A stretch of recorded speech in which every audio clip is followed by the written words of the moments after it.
मित्रों नमस्कार।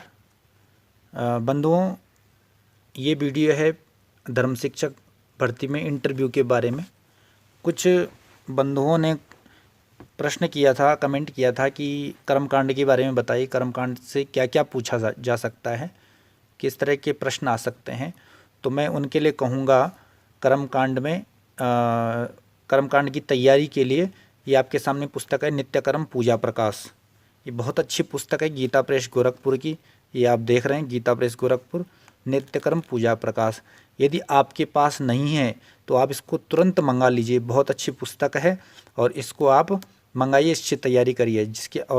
जिसके पास है वो इसमें से पढ़िए। अब मैं इसमें से बताऊंगा कर्म कांड से संबंधित कौन कौन से जो महत्वपूर्ण प्रश्न हैं, जो महत्वपूर्ण हैं वही मैं बताऊंगा। वैसे तो ये बहुत बड़ी पुस्तक है, पूरा बताना संभव नहीं है, लेकिन जो महत्वपूर्ण है वो मैं आपको मंत्र इसमें से बताऊंगा, वो श्लोक बताऊंगा जो जो पूछे जा सकते हैं। तो आपको पता ही है इंटरव्यू है, उसकी कोई सीमा नहीं है, कोई पैमाना नहीं है, कोई है ना। तो इंटरव्यू के बारे में तो उसमें कुछ भी प्रश्न पूछे जा सकते हैं। आदमी बहुत कुछ तैयार करता है, बहुत सारे, लेकिन वहाँ पर ज़्यादा नहीं 10-15 या 20 क्वेश्चन ही पूछे जा सकते हैं, इतने ही पूछे जाते हैं।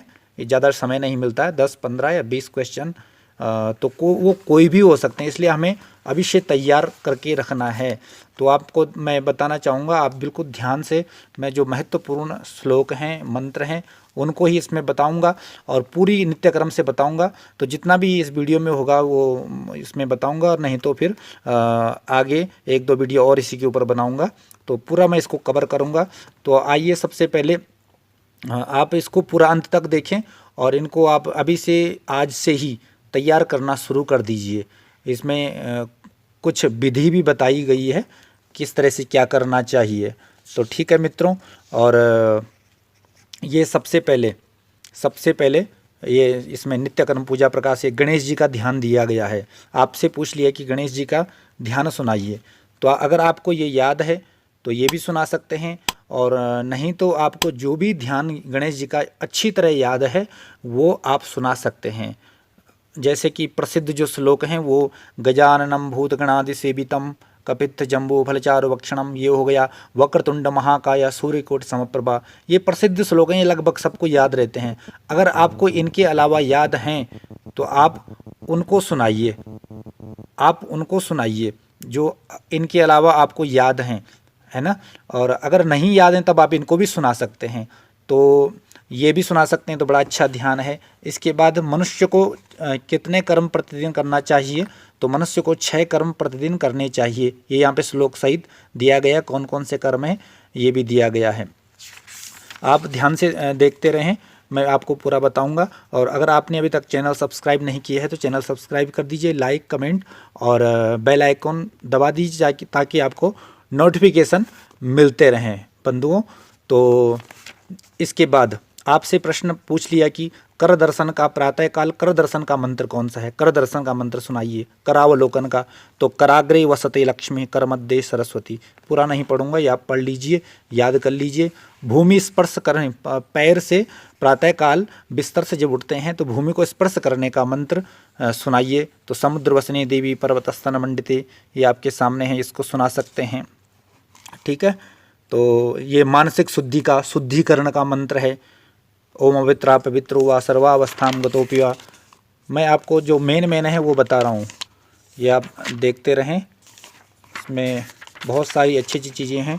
ये पुण्य श्लोक कितने हैं, तो पुण्य श्लोक 4 हैं। पुण्य श्लोको नलो राजा, पुण्य श्लोको जनार्दन, राजा नल, जनार्दन, वैदेही, सीता जी और युधिष्ठिर जी, 4 पुण्य श्लोक हैं।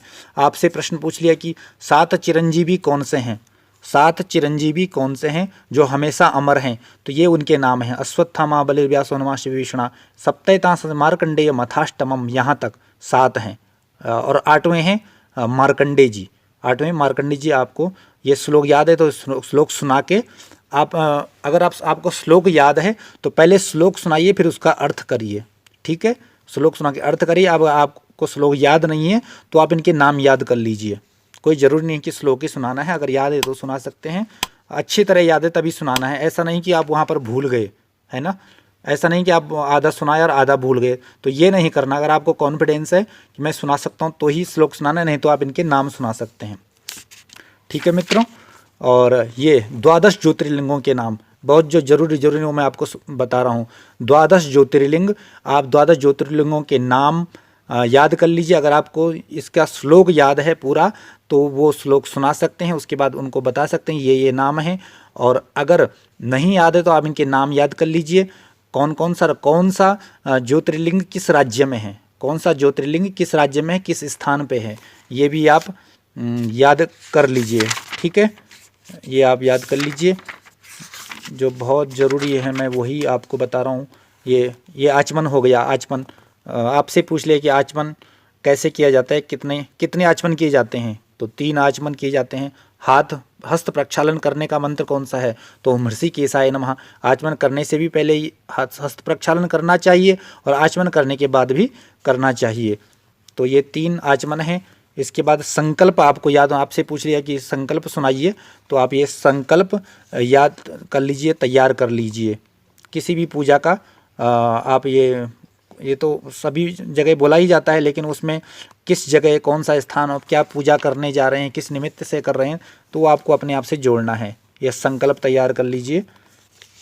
तो क्षौर कर्म मतलब अपना दाढ़ी बाल कटिंग वगैरह करवाना, ये शास्त्र के हिसाब से किस दिन करना चाहिए और किस दिन नहीं करना चाहिए। क्षौर कर्म, हजामत भी बोलते हैं, सेविंग, कुछ भी कह दो, है ना। तो ये आपके सामने है, किस दिन करना है किस दिन नहीं करना है, ये आप याद कर लीजिए, वो आपने बताना है। ठीक है, और इसमें जो ज़रूरी है वही मैं आपको बताने जा रहा हूँ। पूरी नित्यक्रम से बताऊँगा। बहुत लोगों ने कमेंट किया है कि आप इसके बारे में बताइए, कौन कौन से प्रश्न पूछे जा सकते हैं। इम्पोर्टेंट आसन सबसे श्रेष्ठ आसन कौन सा बताया गया है पूजा के लिए, सबसे श्रेष्ठ कुश का आसन, ये आप देख लीजिए, क्रम से दिया गया है। शिखाबंधन करने का मंत्र, शिखाबंधन कब शिखाबंधन करना चाहिए, है ना, तो ये दिया गया है। इस समय पे बिना शिखाबंधन के ये कर्म नहीं करने चाहिए। शिखाबंधन चोटी बांधने का मंत्र, शिखाबंधन करने का मंत्र, चिद्रूपिणी महामाये। ठीक है मित्रों, और एक चीज़ मैं बताना चाहूँगा, जो सप्तऋषियों के नाम, वो मैं पीछे बताना चाह रहा था लेकिन भूल गया। सप्तऋषियों के नाम, सप्तऋषि कौन कौन से हैं, तो कश्यपोत्रि वसिष्ठश्च विश्वामित्रोथ गौतमः जमदग्निर्भरद्वाज इति सप्तर्षयः स्मृतः। तो ये सप्तऋषि हैं। सप्तऋषियों के नाम याद कर लीजिए। यज्ञोपवीत धारण करने की आवश्यकता, तो इतना ज़्यादा तो नहीं पूछ सकते, लेकिन विधि यज्ञोपवीत ये पढ़ लीजिए आप। यज्ञोपवीत का मंत्र ये याद कर लीजिए, यज्ञोपवीतम परमम पवित्रम, ये पहनने का मंत्र याद कर लीजिए। निकालने का मंत्र एतावद्धिन पर्यंतम, ये आपको याद होना चाहिए, निकालने का मंत्र। ठीक है, तिलक धारण विधि, तिलक के बारे में। भस्म धारण करने का मंत्र, ये भस्म धारण करने का मंत्र है। तिलक के मंत्र भी याद करने का। तिलक, यजमान को किस मंत्र से तिलक लगाया जाता है वो याद कर लीजिए। यजमान ब्राह्मण को तिलक लगाए तो किस मंत्र से यजमान ब्राह्मण को तिलक लगाए, वो भी आगे मिल जाएगा आपको। पवित्री धारण, पवित्री जो हाथ में कुशा की पवित्री पहनी जाती है, पूजा करने से पहले कुश की बनाई जाती है, तो दोनों हाथों में पहनी जाती है। तो दाहिने हाथ में अनामिका उंगली में पहननी चाहिए, ये अनामिका उंगली है, इसके बीच में मध्य पर्व में पहननी चाहिए। और इसमें दो कुशा की पवित्री दाएं हाथ में, और ये सब दे रखा है यहाँ पे बाएं हाथ में 3 कुशा की पवित्री मध्य पर्व में पहननी चाहिए। ये मंत्र भी है ओम भूरस्वः, इसको कह के आप है ना ये बता सकते हैं। हाथों में तीर्थ हैं, कितने तीर्थ हैं हाथों में, तो यहाँ पर दे रखा है, ये याद कर लीजिए। हाथ के अग्रभाग में देव तीर्थ, ये पितृ तीर्थ, काय तीर्थ, ब्रह्म तीर्थ, बीच में अग्नि तीर्थ, ये याद कर लीजिए।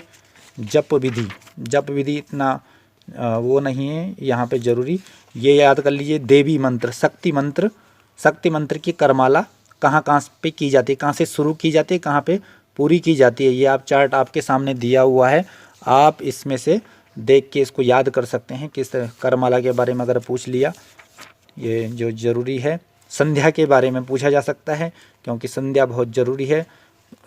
संध्या कब करनी चाहिए। तो ये यहाँ पर श्लोक सहित यहाँ अर्थ भी दे दिया है। सुबह की संध्या किस समय होनी चाहिए, मध्याह्न की किस समय होनी चाहिए, शाम की किस समय होनी चाहिए, ये यहाँ पे मंत्र है। प्रातः संध्याम स नक्षत्राम, ठीक है।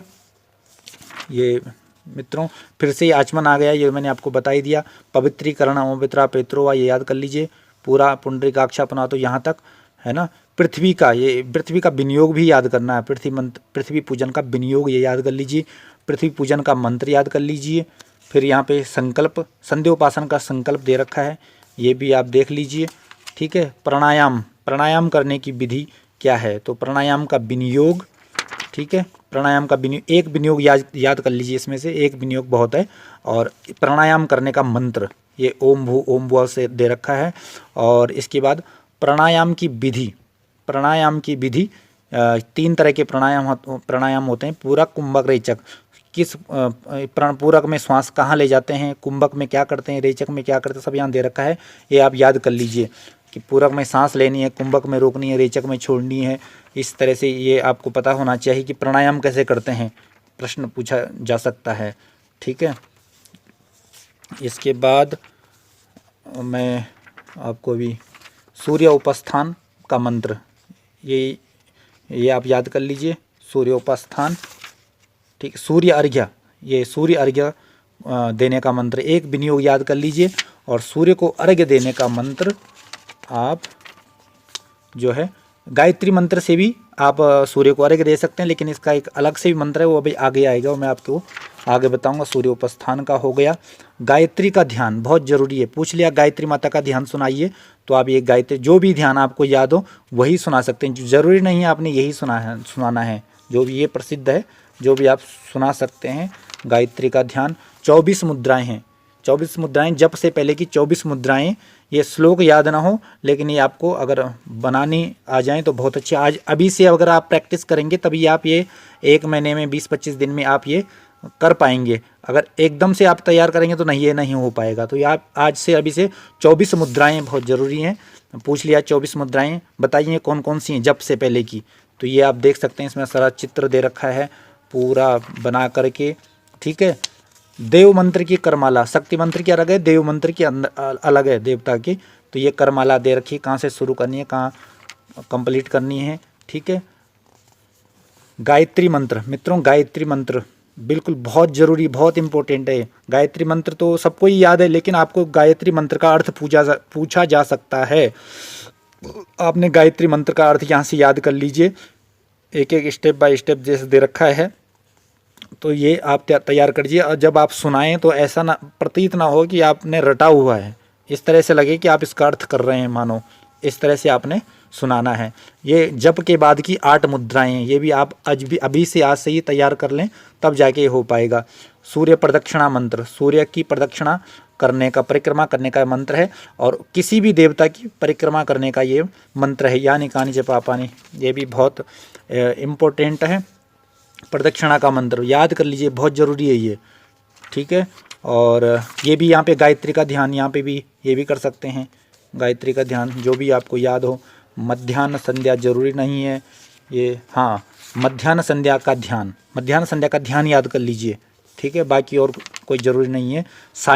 सायंकाल संध्या का ध्यान आप याद कर लीजिए, ये दे रखा है। पंच यज्ञ, पंच महायज्ञ बहुत ज़रूरी है, बहुत इम्पोर्टेंट है। ये प्रश्न कई बार पूछे जा चुके हैं। पंच यज्ञ कौन कौन से, एक तो पंच यज्ञ के नाम आपने बताने हैं। ये पंच यज्ञ क्यों किए जाते हैं, यहाँ पे दिया है। 5 पापों को नष्ट करने के लिए पंच यज्ञ किए जाते हैं, ठीक है। ये पंच यज्ञ कौन कौन से यहाँ पे सब पूरा विस्तार से दे रखा है। ये पंच यज्ञ हैं यहाँ पे, ये दे रखे हैं यहाँ पे। ब्रह्म यज्ञ, पितृयज्ञ, देव यज्ञ, भूत यज्ञ और मनुष्य यज्ञ, ये 5 यज्ञ हैं। ये कैसे कैसे किए जाते हैं, आप ये नाम तो याद होने चाहिए आपको, ठीक है। किस पाप के लिए कौन सा यज्ञ किया जाता है, किस पाप की मुक्ति के लिए वो दे रखा है, ठीक है। रामायण का पहला श्लोक, रामायण का पहला श्लोक ये भी पूछा जा सकता है। महाभारत का पहला श्लोक, ये इम्पोर्टेंट है, महाभारत का, रामायण का। और ये पुराण का पहला श्लोक, जन्मादेश्य तोन्नयादितरश्चार्थे स्वविज्ञासुराट, ये दे रखा है मित्रों। तो आगे ये तर्पण के, पितरों का आह्वान करने का मंत्र यहाँ पर दे रखा है। आप ये याद कर लें। पितरों की देव तर्पण में आपका मुख किस दिशा में होना चाहिए, आपको सभ्य कैसे होना चाहिए, जनेऊ सब यहाँ पे विधि दे रखी है। ये आपको पता होना चाहिए कि सभ्य क्या होता है, अपसभ्य क्या होता है, ये आप याद कर लीजिए। ठीक है, सभ्य अपसभ्य में बड़ा कन्फ्यूजन हो जाता है, इसको आप रट लीजिए कि सभ्य होकर के देव तर्पण करना चाहिए, किस दिशा में दे रखा है यहाँ पे। ऋषि तर्पण, ये रिटर्न पेपर में भी ये प्रश्न आया था कि ऋषि तर्पण किस दिशा में करना चाहिए, ये दे रखा है यहाँ पे। फिर दिव्य मनुष्य तर्पण, ये अलग से उत्तर दिशा, यहाँ पे उत्तर दिशा में मुख करके, जनेऊ कंठी करके, ये सब यहाँ पे विस्तार से दे रखा है, ये याद कर लीजिए। इसमें प्रश्न बनेगा कि मनुष्य तर्पण किस दिशा में करना चाहिए, जनेऊ कैसा होना चाहिए। ये पितृतर्पण मुख किस दिशा में होना चाहिए, सभ्य होना चाहिए, अपसभ्य होना चाहिए, तो ये यहाँ पर सब लिखा हुआ है। अब यहाँ से लेके तैयार कर लें, ठीक है, देख के तैयार कर लें। और ये यहाँ पर दे रखा है कि पितामह किसको बोलते हैं, तो मतलब कुछ भी प्रश्न बन सकता है। पितामह दादाजी, प्रपितामह प्रदादाजी, ऐसे ही माता पितामही प्रपितामही, उनके लिए तर्पण दिया गया है यहाँ पे। तो ये मंत्र तो इतना याद करने की ज़रूरत नहीं है, लेकिन मेन चीज़ें आपको मैं इसमें बता रहा हूँ मित्रों। लेकिन ये वीडियो ज़्यादा लंबा हो जाएगा, इसलिए चलो इसको बता देता हूँ। सूर्य के 12 नमस्कार, सूर्य के 12 नमस्कार बहुत ज़रूरी है, बहुत इम्पोर्टेंट है ये याद। सूर्य को अर्घ्य देने का मंत्र बहुत ज़रूरी है, ये याद कर है तो अच्छी बात है, नहीं तो याद कर लीजिए। सूर्य का ध्यान, आप ये भी सुना सकते हैं सूर्य का ध्यान, या फिर जो आपको याद है वही सुनाना है। ध्यान रखना, आप से जो भी पूछा जाता है तो जो चीज़ अगर अलग आपको कुछ आपको पुराना याद है, कुछ नया याद किया, तो जो आपको अच्छी तरह याद है वही आपने सुनाना है। तो ठीक है मित्रों, ये सूर्य का ध्यान ये भी कर सकते हैं और भी कर सकते हैं, जो भी आपको याद है वो भी सुना सकते हैं। सूर्य के 12 नमस्कार, यहाँ पे अलग अलग नाम है, ये याद कर लीजिए, ये याद कर लीजिए। और यहाँ पे आदित्यम नमस्कारम ये कुर्वन्ते दिने दिने, ये भी सूर्य का ध्यान में आप इसको बोल सकते हैं। तो मित्रों अभी मैंने यहाँ तक बता दिया, 118 पेज नंबर तक आपको बता दिया। अब इसके बाद मैं अगले वीडियो में आपको बताऊँगा, आप ऐसे ही ध्यान से इसको देखें और इनको तैयार करें आज और अभी से। तो बस आपसे फिर आपको मैं शुभकामना देना चाहूँगा कि आप तैयार कर लें, ठीक है। तो इनको अभी से और आज से ही तैयारी करना शुरू कर दीजिए। तो ओके, धन्यवाद मित्रों, आपका बहुत बहुत आभार। और अभी तक आपने अगर चैनल को सब्सक्राइब नहीं किया है तो चैनल सब्सक्राइब कर दीजिए, घंटी का निशान दबा दीजिए, ताकि आने वाली वीडियो आपको मिलते रहेंगे।